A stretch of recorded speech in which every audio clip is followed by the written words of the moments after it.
What's up guys, it's me Ujjwal and welcome to my new blog number 08. বন্ধুরা আজকের ব্লগটি থাকছে Cox's Bazar two Inani beach. সাথে আছে আসাদ, তারেক, আছে শরীফ সহ তার কিছু বন্ধু। তো গাইস আপনারা আমাদের সাথেই থাকুন, ভিডিওটি শেষ পর্যন্ত কন্টিনিউ করতে থাকুন, দেখতে থাকুন, উপভোগ করতে থাকুন। Let's go.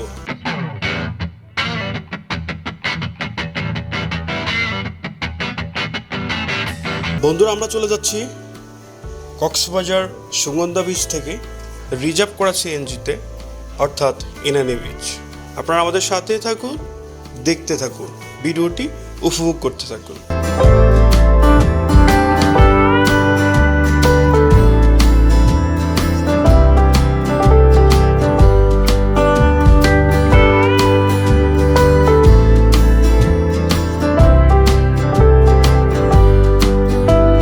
ইনানি সমুদ্র সৈকত বঙ্গোপসাগরের একটি উপকূল ভূমি, যা বিংশ শতাব্দীর শেষ ভাগে একটি পর্যটন কেন্দ্রে পরিণত হয়। কক্সবাজার জেলার পর্যটন সেক্টরে ইমার্জিং টাইগার হচ্ছে ইনানি। বাংলাদেশের কক্সবাজার শহর থেকে প্রায় ২৭ কিলোমিটার দক্ষিণে ও হিমছড়ি থেকে ১৫ কিলোমিটার দূরে অবস্থিত ইনানি প্রবাল ঘটিত সমুদ্র সৈকত। পশ্চিমে সমুদ্র আর পূর্বে পাহাড়ের এক অপূর্ব জায়গাটি বাংলাদেশের অন্যতম একটি পর্যটন আকর্ষণ। মেরিন ড্রাইভ সড়ক ধরে কক্সবাজার থেকে ইনানি যেতে হয়। কক্সবাজার থেকে টেকনাফ পর্যন্ত দীর্ঘ ১২০ কিলোমিটার সমুদ্র সৈকতের মধ্যে সবচেয়ে আকর্ষণীয় ইনানি সমুদ্র সৈকত। কক্সবাজার থেকে ২৩ কিলোমিটার আর হিমছড়ি থেকে ১৪ কিলোমিটার দূরে ইনানি সমুদ্র সৈকত। ভাটার সময় ইনানি সমুদ্র সৈকতে সেন্ট মার্টিনের মতো প্রবাল পাথরের দেখা মিলে। এখানে কক্সবাজারের মতো সাগর এত উত্তাল থাকে না, আর এই শান্ত সাগরই পর্যটকদের আরও বেশি বিমোহিত করে। সাধারণত বিকেল বেলায় ইনানি সমুদ্র সৈকত ভ্রমণের জন্য আদর্শ সময়। বিকেল বেলায় পর্যটক তুলনামূলক কম থাকে, সাথে অপূর্ব সূর্যাস্ত দেখার সুযোগ হাতছাড়া করা পরবর্তীতে আপনার আফসোসের কারণ হতে পারে।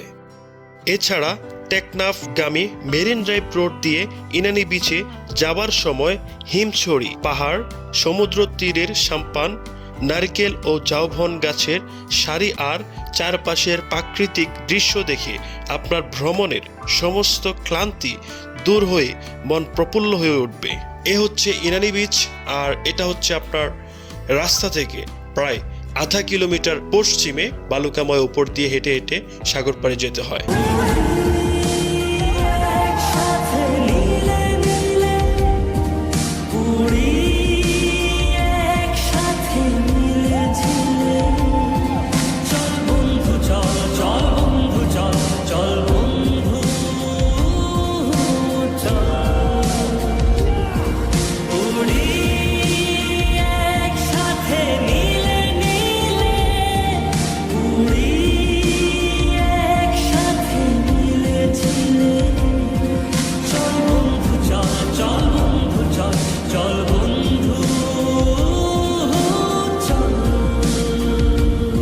বন্ধুরা এখানে রয়েছে কিছু সামুদ্রিক মাছ যা আপনার শরীরের জন্য খুবই উপকারী, যেমন রয়েছে চিংড়ি, লইট্টা, কাঁকড়া।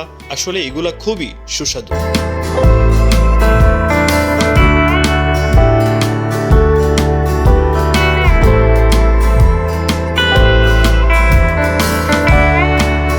ইনানি বিচে কিভাবে যাবেন? প্রথমে ঢাকা থেকে আপনাকে কক্সবাজার আসতে হবে। কক্সবাজার আসতে বিভিন্ন ধরনের AC, non AC, AC bus service রয়েছে। এদের মধ্যে সৌদিয়া, এস আলম ইত্যাদি উল্লেখযোগ্য বাস বেঁধে ভাড়া জনপ্রতি ৯০০ থেকে ১৫০০ টাকা পর্যন্ত।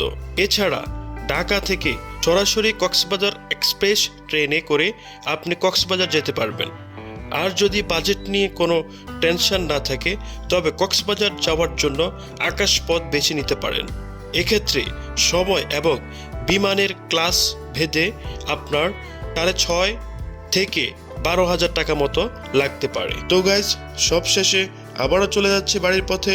দেখা হচ্ছে নতুন কোনো ভিডিওতে। সাবস্ক্রাইব করে সাথে থাকুন। ধন্যবাদ।